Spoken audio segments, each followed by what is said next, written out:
Even educators believe common myths about learning. Hello beautiful people and welcome. Before we start this video, please subscribe and hit the like button to support us. Considering the popularity of brain teasers and brain training apps, you'd think that people would know quite a bit about the brain's role in education.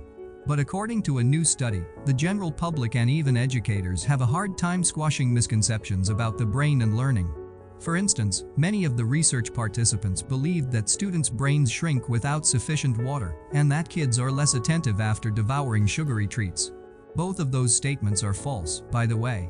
The brains behind the study, published in the journal Frontiers of Psychology, gave a survey featuring 32 true or false brain-related statements to 3 different groups: educators, the general public, and people with high neuroscience exposure, those who had taken many college neuroscience courses.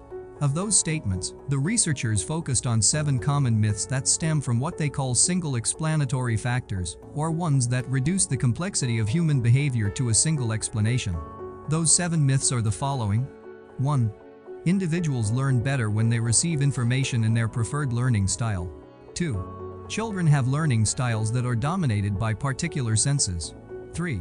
A common sign of dyslexia is seeing letters backwards. 4.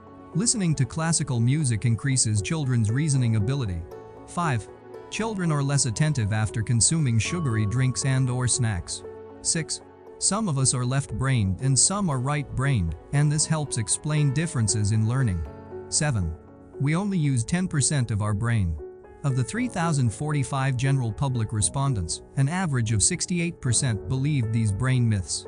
56% of the 598 educators endorsed them, while 46% of the 234 neuroscience-exposed group thought they were true. Some of the most commonly believed misconceptions among the 7 were those about learning styles, dyslexia, and classical music's effect on reasoning.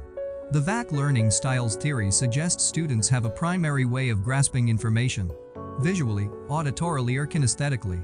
The myth is that some students may not learn as effectively if their style isn't emphasized.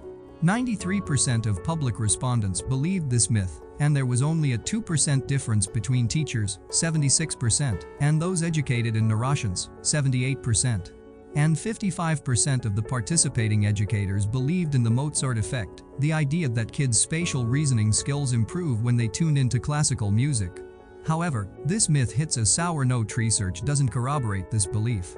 The researchers did find that having a graduate degree, taking neuroscience courses, exposure to peer-reviewed science, and being younger all helped when it came to telling neuroscience fact from fiction, but those factors don't completely help. The myths respondents with neuroscience experience believed were related to learning and behavior, and not the brain, said lead study author Lauren McGrath in a press release. So, their training in neuroscience doesn't necessarily translate to topics in psychology or education. Since many school districts put time and resources toward pedagogical techniques based on these myths, the researchers suggest this study may help neuroscientists and educators work together to come up with cross-disciplinary training modules that provide more accurate information. That's it for today's video. I hope you guys enjoyed it. Thanks for watching, and I'll see you next time.